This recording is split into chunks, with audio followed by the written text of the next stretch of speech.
Welcome to NEF Center. In this presentation we will talk about particle dynamics. In this lesson, we will build a mechanical toolkit for understanding and analyzing motion.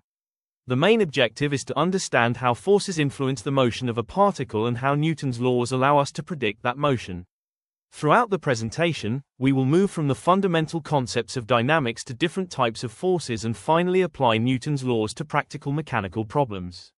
Moving forward to the relationship between cause and effect. Dynamics is the branch of mechanics that studies the relationship between the motion of a body and the external forces responsible for that motion. In other words, dynamics does not simply describe how an object moves. It asks an essential question: why does the object move in this particular way? The forces acting on a particle represent the causes, while the resulting acceleration, velocity, and trajectory represent the effects. The main purpose of dynamics is therefore to predict the state and trajectory of a body when the forces acting on it are known. Momentum is one of the fundamental quantities used to describe the motion of a particle. The momentum vector is defined as the product of the particle's mass and its instantaneous velocity, p equals m times versus. Because velocity is a vector, momentum is also a vector. Its direction is therefore the same as the direction of the particle's velocity. For an isolated system consisting of two interacting particles, the changes in their momenta are equal in magnitude and opposite in direction. This expresses the conservation of total momentum. When there are no external forces acting on the system, the total momentum remains constant. Newton's three laws establish the fundamental rules governing classical motion. The first law, or the Galilean principle of inertia, states that when the resultant force acting on a particle is zero, the particle remains at rest or continues moving in a straight line with constant velocity. The second law, known as the fundamental principle of dynamics, establishes the relationship between force and momentum, F equals dp over dt. This means that a force produces a change in the momentum of a particle. The third law, the principle of action and reaction, states that when two bodies interact, the force exerted by one body on the other is equal in magnitude and opposite in direction to the force exerted by the second body on the first. Together, these three laws provide the foundation for classical mechanics. Newton's fundamental principle states that the resultant force is equal to the time derivative of momentum, F equals dp over dt. The momentum is defined as p equals m versus. If the mass of the particle remains constant, the mass can be taken outside the derivative. We then obtain F equals mdv over dt. Since the derivative of velocity with respect to time is acceleration, we have F equals ma. This is the familiar equation of motion in Newtonian mechanics. The SI unit of force is the Newton. 1 Newton is the force required to give a 1 kilogram mass an acceleration of 1 meter per second squared. Therefore, 1 Newton equals 1 kilogram meter per second squared. Taxonomy of forces. Forces acting on a particle can be classified into two major categories: forces at a distance and contact forces. Forces at a distance are interactions that can act without direct physical contact. Examples include gravitational forces and electric forces. These interactions are commonly described using Field's and inverse square laws. The second category consists of contact forces. These forces arise when objects physically interact with one another. Examples include the normal reaction force, friction, and elastic forces. Understanding which forces are acting on a particle is the first essential step when solving a dynamics problem. Gravitational and electric forces are examples of forces that act at a distance.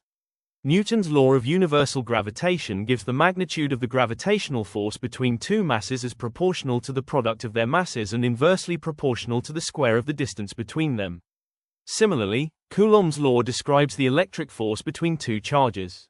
Its magnitude is proportional to the product of the charges and inversely proportional to the square of their separation. Therefore, both laws have a similar mathematical structure. Force is proportional to the product of two intrinsic properties divided by the square of the distance. For gravity, the relevant property is mass. For the electric interaction, it is electric charge. Near the Earth's surface, the gravitational field strength is approximately 9.81 meters per second squared. The normal force is a contact force that appears when an object interacts with a surface. For example, when a block rests on a horizontal table, gravity pulls the block downward. The table responds with an upward force called the normal reaction. If the block is in vertical equilibrium, the resultant force is zero. Therefore, the normal force balances the weight of the object, N equals mg. The normal force acts perpendicular to the surface. It is important to understand that the normal force is not always equal to the weight. Its magnitude depends on the particular situation and on all the forces acting on the object. Friction is a contact force that opposes relative motion between surfaces. There are two main types of friction considered here: static friction and dynamic, or kinetic, friction. Static friction acts when the object is still at rest. Its magnitude can adapt to the applied force up to a maximum value. This maximum static friction determines the threshold at which motion begins. The maximum static friction is related to the normal force through the coefficient of static friction. F sub s max equals mu sub s times n. Once the object begins to move, kinetic friction acts. Its magnitude is commonly modeled as F sub k equals mu sub k times n. The coefficient of static friction is generally greater than or equal to the coefficient of kinetic friction. Therefore, it usually requires more force to start an object moving than to keep it moving. Elastic forces appear when an object is deformed and tends to return to its original configuration. A classic example is a spring. According to Hooke's law, the elastic restoring force is proportional to the displacement from the equilibrium position, F equals negative kx. Here, k is the spring constant and x represents the displacement from equilibrium. The negative sign is important because it indicates that the elastic force acts in the direction opposite to the displacement. This restoring behavior can produce oscillatory motion. Under appropriate conditions, the resulting motion can be periodic and approximately sinusoidal. Building the equations of motion. Newton's second law provides a systematic method for analyzing mechanical systems. To predict the motion of a particle, we can follow three essential steps. First, identify all the forces acting on the object. These may include gravitational forces, contact forces, friction, tension, or other interactions. Second, represent these forces as vectors and determine their components along convenient coordinate axes.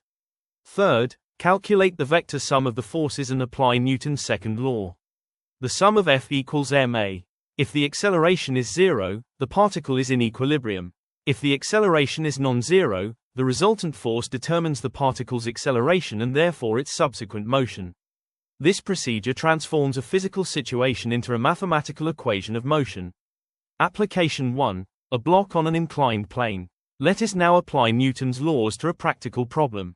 Consider a small block of mass m placed on an inclined plane making an angle of 30 degrees with the horizontal.